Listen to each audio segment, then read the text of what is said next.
Hi, this video is about the first trimester of pregnancy for us as expectant fathers. Now, it's common knowledge that trimesters are three-month periods during pregnancy. And I remember one expectant father saying he needed that 9-month period in order to wrap his head around being a father. But because the first trimester begins at the point of the last menstrual cycle, it means that this is actually a little bit shorter. So we think about that first month of the trimester as probably trying to get pregnant and then realizing that we are pregnant. And so that's the point where we're kind of jumping in here.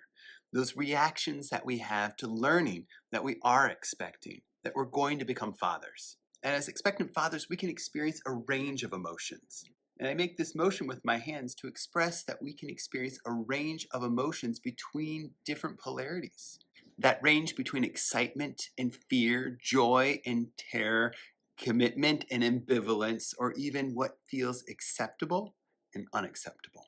And that last piece points to how as fathers, as expectant fathers, we might feel like we're supposed to be a particular way. But there's no one right emotional response. Our responses are going to be mixed between lots of these different polarities. There's going to be a lot of ups and downs, and that's perfectly all right. I'm not suggesting or encouraging that you should share things with others or emote in ways that don't feel comfortable for you. But it is important that we identify what's going on inside, acknowledge it, honor it, and work through it in some capacity. And so there are going to be some places where we're going to feel comfortable sharing those acceptable emotions. I'm excited, I'm joyful, I'm the proud expectant papa. Those can be easy to talk about.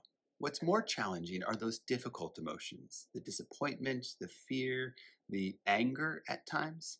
Having safe places to express those feelings and process through them is really important as we're laying a solid foundation for us as fathers. Even in this first trimester, things are starting to shift. Being able to talk with our partner about what's coming up for us is important, and maybe it's what we've done in the past. They've been a sounding board, they've been a support, but things are already starting to shift. So we share with them, but we also share with friends, other fathers, family members, maybe our own father, uncle, cousins, or reaching out to a counselor, whether that's a mental health counselor or a pastoral counselor, to get a little feedback and support as we're traveling through this. As I mentioned, things are shifting with our partner. They may have been a source of support in the past, and they still are. But now we're balancing things a little bit more intentionally because we're both going through this incredible transformative experience.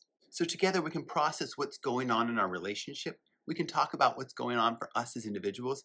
And as fathers, we need an extended community. We need people to go and rely on who aren't just our partner. So already in this first trimester, we're thinking about expanding, strengthening our community of support. Who are the friends, who are the other fathers, who are our family, who are the mental health professionals that we can rely on. And it's not just for when the baby arrives, but it's for today as well, because we are already engaged in this transformative process. And we can hear in so much of this that changes are already afoot. And they are changing our lives, they are changing our partners' lives, and we want to show up for that. But something that's available to us, but maybe not our partner, is that we can step away from this. There are times as expectant fathers that we can almost forget that this is even happening, but it's not the case for our partners. So this idea of getting involved is really helping us stay in contact with the reality of this pregnancy and in the relationship with our partner.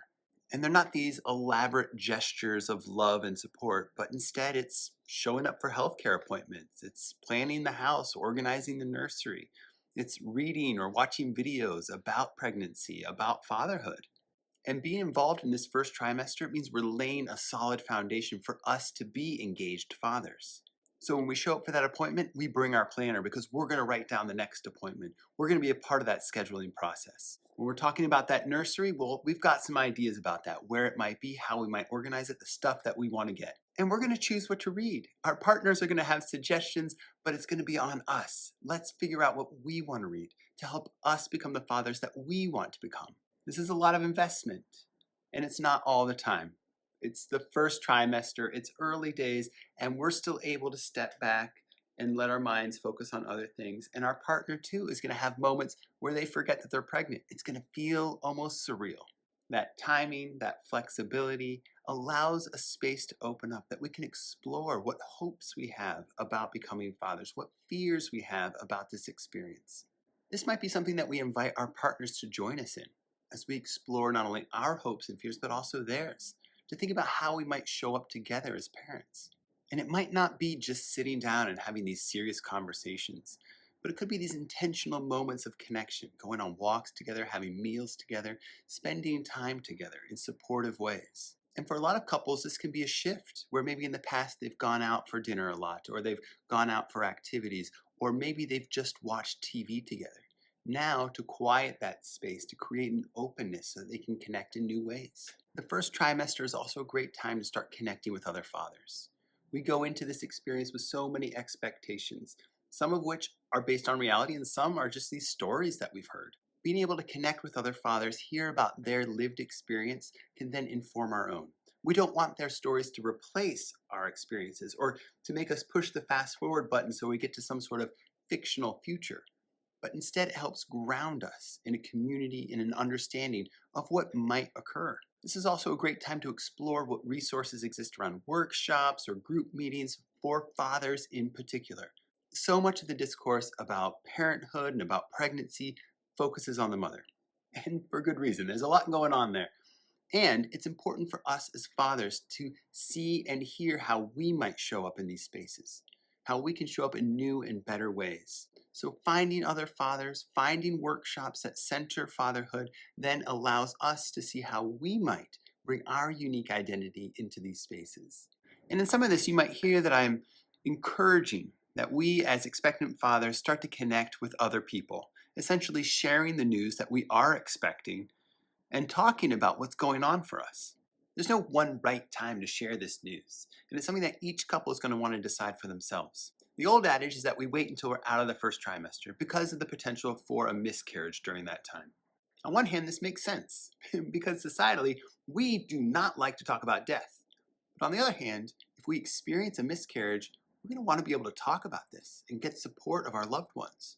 So a lot of couples will decide together whom within their close circle of friends and family to share this information with, particularly during the first trimester.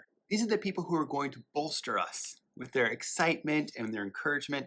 They're also going to be there to support us when we experience difficulties, whether those are physical challenges or emotional.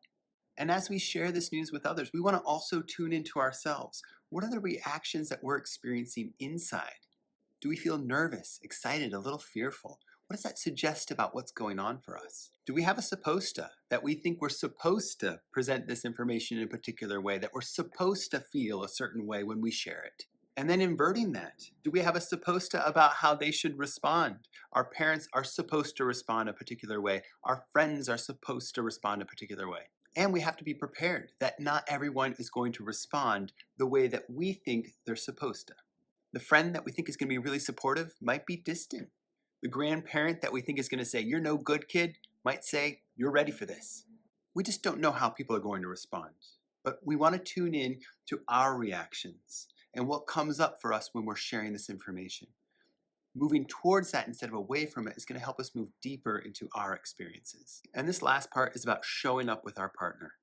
We're both going through some pretty significant changes, and we want to make sure that we're staying connected and supportive of one another. This is a great time to start practicing more active listening skills to make sure that we're applying them consistently, that our partner feels heard and supported. There's going to be a lot of physical and emotional challenges with pregnancy, even in the first trimester. And so we want to validate the experiences that our partners are going through. And this could be a little jarring because maybe our partner has been pretty stable throughout our relationship, and now they're experiencing these tumultuous kind of ups and downs. And now we're in a position to provide that support, to assist them in managing maybe some of their irritability or their anxiety or some of their discomfort. And with all these changes, it's important to acknowledge that that physical intimacy, that sexual relationship can also be changing during this first trimester. And we can still have a sexual relationship. It just needs to be communicated. We're going through changes. Things need to adjust. We're growing together. And so sex might look different now, even in the first trimester, than it did beforehand. And that's okay. All of this in the shortest of the trimesters. But moving into this, being aware of what's going on inside of us, connecting with those around us, being open about our experiences is going to help us lay a really solid foundation for the types of fathers that we're capable of being. And I hope that this is a little bit of that foundation for you. Thanks.